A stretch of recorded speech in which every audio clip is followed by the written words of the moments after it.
Assalamualaikum warahmatullahi wabarakatuh. Selamat pagi, siang, sore, atau malam, teman-teman mahasiswa. Semoga dalam keadaan sehat walafiat semua ya, dan dapat bersyukur dalam keadaan apapun. Oke, teman-teman mahasiswa, kembali hari ini kita bertemu lagi secara virtual melalui video pembelajaran ini. Kita akan berdiskusi dan akan membahas terkait dengan kerumah tanggaan perpustakaan. Nah, di pertemuan kali ini nanti kita akan berdiskusi, dan di akhir pembelajaran kita juga akan uh, sharing, dan nanti akan ada penugasan dari saya untuk teman-teman bisa lakukan bekerja di rumah, tugas di rumah sebagai refleksi apa yang diperoleh dari perkuliahan ini dan apa yang akan harus teman-teman tindak lanjuti berikutnya. Oke teman-teman, tanpa kita mengolor waktu untuk mempersingkat pertemuan kali ini, kita akan berbicara terkait dengan kerumah tanggaan perpustakaan sebagai pilar akses informasi. Nah, kenapa? Karena perpustakaan itu eh, merupakan sebuah pengelola informasi seperti yang kita ketahui, kita bahas sebelumnya, sehingga eh, kerumah tanggaan perpustakaan itu merupakan sebuah kegiatan yang sangat esensial, yang sangat mendasar, sebagai sebuah titik awal di mana pengelolaan informasi itu terjadi, sehingga informasi yang dikelola, informasi yang disistemkan dengan sistem-sistem tertentu itu agar bisa dimanfaatkan, digunakan, dan diakses oleh pengguna. Apa yang akan kita bahas hari ini, agendanya adalah terkait dengan pertama, memahami siklus kerumah tanggaan perpustakaan. Yang kedua adalah pengadaan koleksi. Berikutnya adalah pengolahan koleksi, pengelolaan koleksi itu sendiri. Lalu layanan pengguna. Berikutnya adalah pemeliharaan koleksi, di dalamnya ada preservasi dan konservasi. Berikutnya adalah evaluasi dan pelaporan. Yang terakhir adalah kesimpulan dan diskusi kita. Di situ ada penugasan dari saya. Ya, kita masuk pada materi yang pertama, yaitu terkait dengan siklus kerumah tanggaan perpustakaan. Nah, di dalam sebuah perpustakaan sebagai sebuah institusi pengelola informasi, maka koleksi itu tidak tiba-tiba ada dan tiba-tiba bisa digunakan, dan begitu pula seterusnya.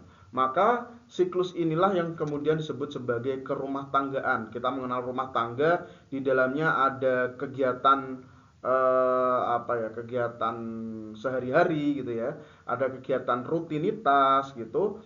Maka inilah kegiatan kerumah tanggaan di perpustakaan yang diawali tentu saja mulai dari mana sih koleksi itu ada gitu. Dari mana koleksi itu tiba-tiba bisa diakses, bisa dimanfaatkan. Apakah koleksi itu tiba-tiba ada dengan sendirinya, atau kalaupun diadakan, bagaimana proses pengadaannya, itu disebut dengan pengadaan koleksi. Setelah koleksi ada, berikutnya tentu saja koleksi itu harus diolah, harus dimasak terlebih dahulu, harus dikelola terlebih dahulu, kemudian dilayankan. Nah, melayankan informasi ini seperti kita serve, melayankan ya, serve. Jadi kita memberikan pelayanan berupa koleksi tadi kepada pengguna. Berikutnya, setelah koleksi itu bisa dilayankan, tentu saja koleksi itu terjadi resistensi, terjadi penurunan, terjadi kualitasnya menurun, kualitas secara fisik ya. Nah, setelah itu disebut dengan pemeliharaan koleksi. Berikutnya adalah mengevaluasi dan melaporkan kinerja kerumah tanggaan perpustakaan. Oke, langsung saja kita masuk pada siklus yang pertama, yaitu pengadaan koleksi sebagai titik awal membangun fondasi pengetahuan. Kenapa? Karena pengetahuan yang ada di dalam perpustakaan itu titik awalnya berawal dari bagaimana kita memilih koleksi itu yang berkualitas. Meskipun di dalam dunia perpustakaan dikenal dengan dua paradigma atau dua konsep, dua sudut pandang. Yang pertama adalah koleksi itu dibangun berdasarkan kualitas atau dibangun berdasarkan demand. Nah, di sini masih terjadi perdebatan ya di antara dua pendapat ini.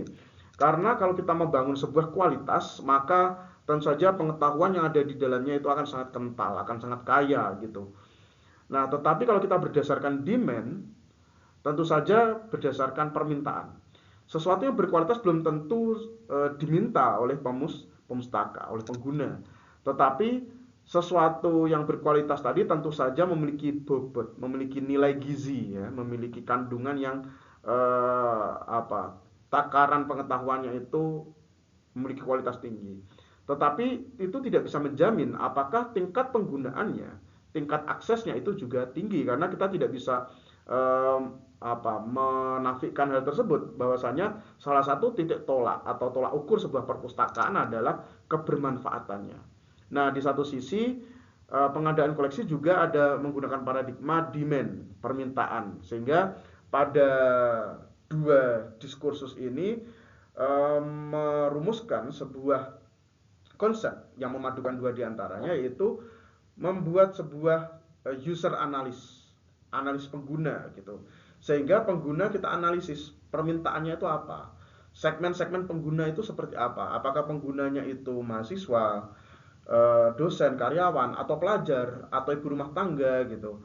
Nah, tentu saja kita juga memperhatikan nilai kualitasnya, sehingga kita membatasi, kita menawarkan sesuatu yang sudah kita saring kualitasnya, baru kita sebar, kita share gitu, sehingga kita bisa melihat membatasi ya, memberikan nilai standar kualitas yang akan dipilih oleh pengguna gitu, sehingga pengguna juga masih memiliki hak untuk memilih gitu, memberikan aspirasinya, keinginannya, tetapi kualitas tetap kita jaga di situ. Nah, pengadaan koleksi ini juga setelah kita peroleh daftarnya, maka kita tentu saja harus lewat cara apa kita memperoleh koleksi tersebut. Ya, kalau koleksi kan tidak seperti yang kita bahas sebelumnya ya di perkuliahan pertama, bahwasanya koleksi perpustakaan tidak hanya buku gitu. Ada koleksi digital, ada koleksi yang bersifat karya rekam, ada bersifat gambar dan sebagainya. Nah, sehingga di sini kita harus melihat melalui jalur mana kita memperolehnya. Nah, sehingga ada lewat pengadaan pembelian lewat katalog penerbit, ada kita ILL ya, interlibrary loan gitu, peminjaman antar perpustakaan itu bisa melalui kerjasama. Lalu juga kita bisa melalui hibah, permintaan hibah buku dan sebagainya. Nah, itu tergantung melalui kebijakan perpustakaan tersebut. Tetapi satu hal yang perlu teman-teman ketahui, bahwasanya pengadaan koleksi itu juga harus berpedoman pada nilai-nilai institusi tersebut, di mana nilai-nilai itu tercermin dari visi misi lembaga. Kalau perpustakaan di bawah universitas, maka kita harus melihat nilai-nilai universitas itu seperti apa, sehingga kita tidak keluar dari tujuan dan rule visi dari lembaga tersebut. Karena pada dasarnya perpustakaan adalah sebuah institusi pendukung dari tercapainya sebuah masyarakat.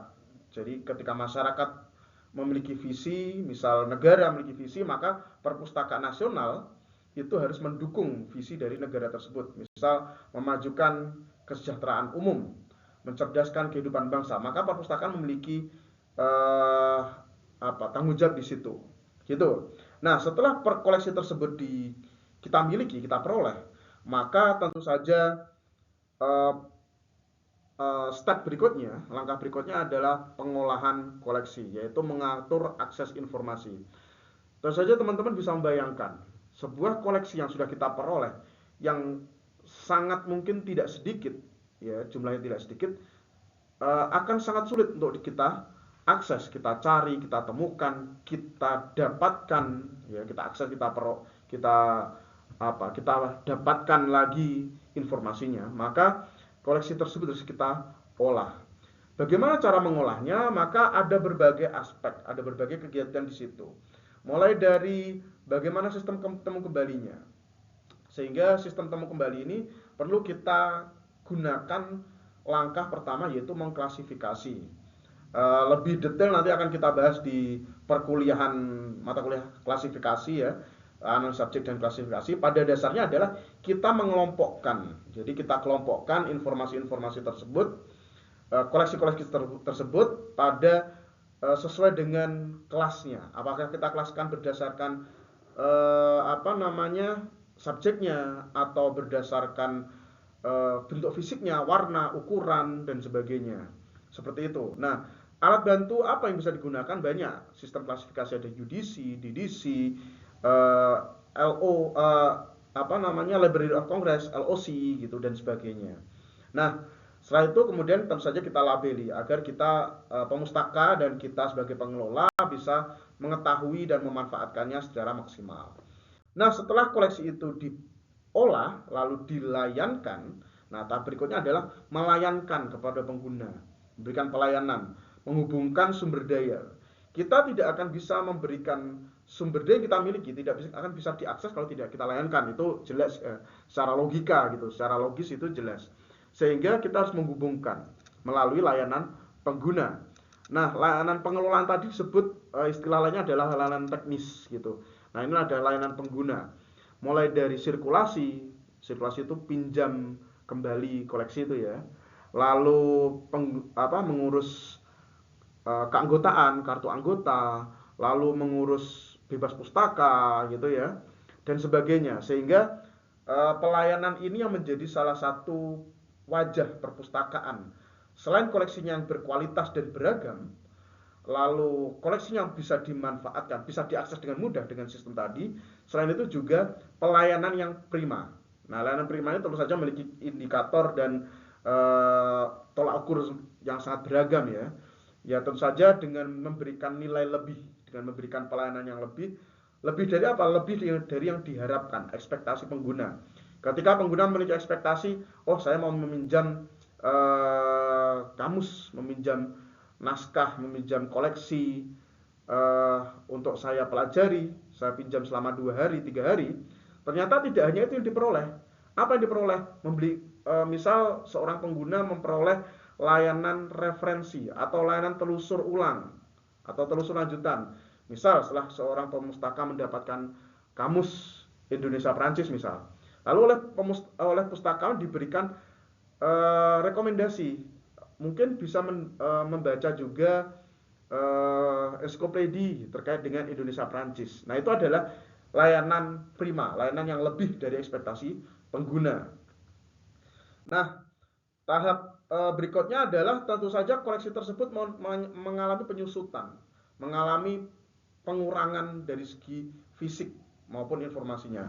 Maka pemeliharaan koleksi ini menjadi sesuatu yang sangat krusial agar koleksi itu bisa terus berlanjut, dinamis, dimanfaatkan oleh pemustaka pada generasi-generasi berikutnya. Di sini ada bagian-bagian seperti preservasi, konservasi, lalu melakukan fumigasi, lalu melakukan drying, melakukan kalau drying itu mengeringkan ya, lalu membasahkan, melembabkan itu juga bisa, dan sebagainya. Dan tentu saja pada tahap terakhir adalah melakukan evaluasi. Kita melihat ulang, melihat ke belakang. Apakah koleksi-koleksi ini sudah dimanfaatkan secara maksimal? Bagaimana cara mengevaluasinya? Bisa melalui kita melacak. Kalau kita unggah informasi dalam sistem library information system ya, maka kita bisa melihat koleksi dengan judul dan tema subjek ini berapa sih jumlah aksesnya, jumlah peminjamannya, berapa kali dibaca, dipinjam, berapa kali dirujuk. Nah, itu bisa juga melalui bibliometrik ya. Sehingga melalui tahap evaluasi ini kita bisa melihat koleksi mana yang tingkat pemanfaatannya tinggi, koleksi mana yang tingkat pemanfaatannya rendah. Tujuannya untuk apa? Kembali kepada siklus tadi. Maka kita bisa ketika koleksi itu pemanfaatannya tinggi ya, tingkat penggunanya tinggi tetapi jumlahnya terbatas gitu. Maka kita bisa rekomendasikan kepada proses pengadaan tadi. Oh, ini berikutnya bisa ditambahkan atau diragamkan. Temanya, subjeknya sama tapi lebih beragam gitu, agar lebih kaya informasinya. Lalu koleksi-koleksi yang pemanfaatannya rendah itu bisa kita evaluasi ulang. Apakah harus kita weeding? Weeding itu kita kita siangi ya, kita keluarkan dari perpustakaan kita, atau harus cukup kita kurangi eksemplarnya saja, atau bisa kita promosikan agar pemanfaatannya meningkat. Nah, itu bagian dari langkah-langkah evaluasi. Nah, tentu saja berikutnya ada melaporkan. Apa yang dilaporkan ya tadi, hasil dari keseluruhan proses kerumah tangga informasi kita laporkan kepada pengelola secara umum, kepada pimpinan, kepada rekan pada divisi lain. Tujuannya apa? Agar siklus ini karena saling berkaitan ya, sehingga akan terjadi satu dinamika, satu kesatuan yang selalu berputar, saling melengkapi. Karena pengadaan tidak akan maksimal tanpa tahu apa hasil evaluasi. Pengolahan tidak akan maksimal kalau hasil pengadaannya juga tidak berjalan dengan lancar.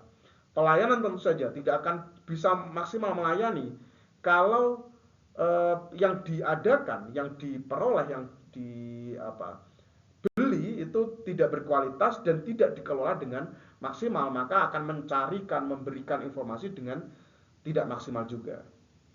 Oke, kesimpulannya adalah kerumah tanggaan adalah merupakan suatu kegiatan di setiap perpustakaan yang harus dilakukan secara efektif, secara maksimal, secara efisien.